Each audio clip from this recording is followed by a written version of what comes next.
नमस्कार, राजपूत से मैं पवन केसवानी।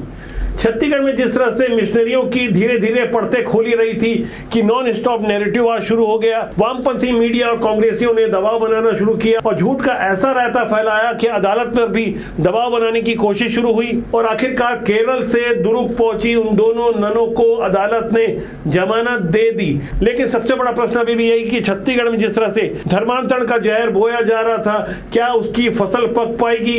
जो कि नैरेटिव के खाद पानी से उग रही थी, वो सच्चाई जिसे दबाने की कोशिश की गई, जिसकी वजह से छत्तीसगढ़ की सांस्कृतिक, सामाजिक और राजनीतिक दशा दिशा साफ तौर पर प्रभावित हो रही है। छत्तीसगढ़ में इस समय विष्णुदेव साय की सरकार है, भारतीय जनता पार्टी का शासन है और भाजपा के प्रदेश अध्यक्ष किरण सिंहदेव दिल्ली जा रहे थे। एयरपोर्ट पर किसी पत्रकार ने उनसे संगठन और मंत्रिमंडल के बारे में तो प्रश्न पूछा तो बड़े आराम से उन्होंने उत्तर दिया, लेकिन जैसे ही धर्मांतरण के बारे में प्रश्न पूछा तो वहां किरण सिंहदेव के अंदाज को समझने की कोशिश कीजिएगा। अध्यक्ष जी, दिल्ली दौरे पर आप जा रहे हैं, किस तरह के कार्यक्रम?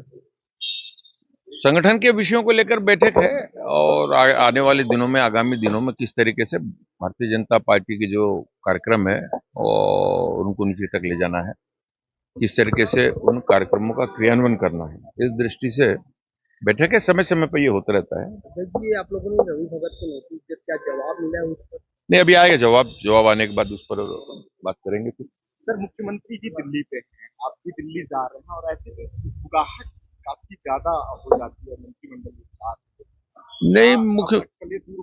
नहीं, मुख्यमंत्री जी पहले से ही दिल्ली में है, पर्सनल दिल्ली गए वो, उनके अपनी बैठ के अपने कार्यक्रम है और स्वाभाविक रूप से अभी हम हमारे प्रदेश महामंत्री संगठन, हमारे राष्ट्रीय क्षेत्रीय महामंत्री संगठन सभी और संगठन के कामों को लेके जाएगा। हमारा विषय तो संगठन का ही रहता है। सर, आपका संगठन विस्तार कब होगा? बहुत जल्द होगा, आप लोग को पता चलेगा। सर, ये धर्मांतरण की अलग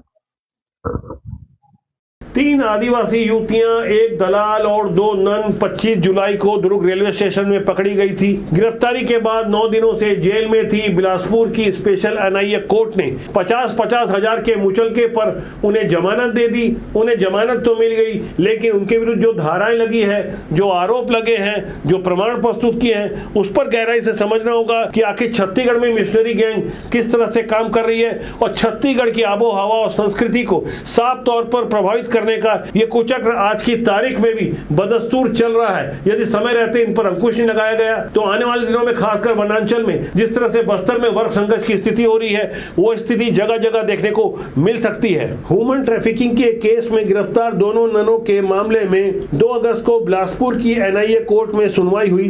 इस दौरान पीड़ित पक्ष ने अपनी दलीलें दर्ज कराई। एनआईए कोर्ट ने दोनों पक्षों की बहस को सुनने के बाद निर्णय सुरक्षित रख लिया। एनआईए कोर्ट के जज सिराजुद्दीन कुरैशी ने आखिरकार उन्हें जमानत दे दी।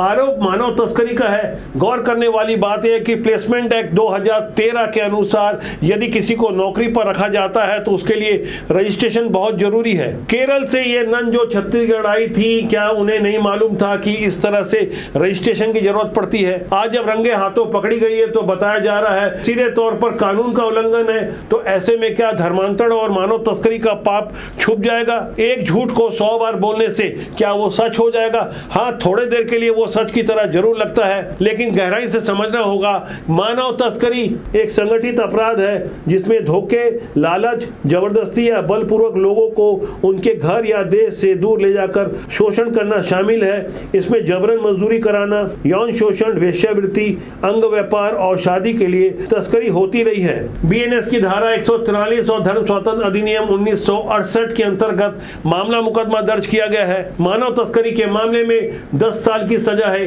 जिसके लिए गैर जमानती धाराएं लगाई गई थी। 30 जुलाई को दुर्ग के सेशन कोर्ट ने जमानत याचिका खारिज की थी।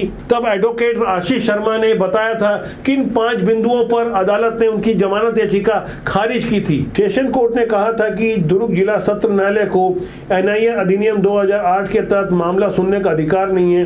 राज्य शासन द्वारा अधिकृत विशेष न्यायालयों की सूची में दुर्ग शामिल नहीं है। इसके अलावा अलावा यह मामला सिर्फ धर्मांतरण का नहीं है, बल्कि जनजातीय बालिकाओं को राज्य के बाहर ले जाकर कथित तस्करी और दबावपूर्ण धर्म परिवर्तन की कोशिश से जुड़ा है, जो गंभीर प्रकृति का अपराध है। इसके अलावा कोर्ट ने यह भी कहा था कि जमानत दी गई तो धार्मिक उन्माद भड़क सकता है, जिसके बाद जमानत याचिका खारिज कर दी गई। आज जब एनआईए कोर्ट के जज सिराजुद्दीन कुरैशी ने जमानत दी, तो उससे पहले दुर्ग से लेकर दिल्ली तक जिस तरह का नैरेटिव फैलाया गया, जिस तरह का माहौल खड़ा किया गया, वहां गहराई से समझना होगा कि आखिर ऐसी कौन सी ताकतें हैं जो पुलिस की गिरफ्त में पकड़ी गई इन नन को सेवा की देवी बता रहा था, और तो और साफ तौर पर इसे धर्म की आजादी से जोड़कर प्रस्तुत किया जा रहा था।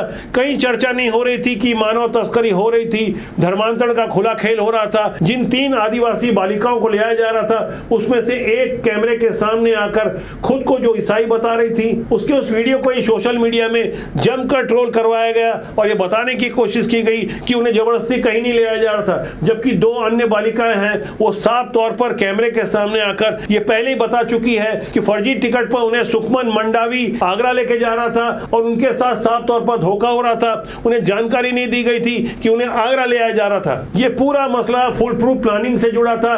तभी तो जब 25 जुलाई को ये नन पकड़ी गई, तभी थोड़ी देर में उनके समर्थक अचानक दुर्ग रेलवे स्टेशन कैसे आ गए और जिस तरह से हो हंगामे के बाद मारपीट की स्थिति आ गई थी। आज आप एक बार उन तस्वीरों को फिर से गौर से देखें।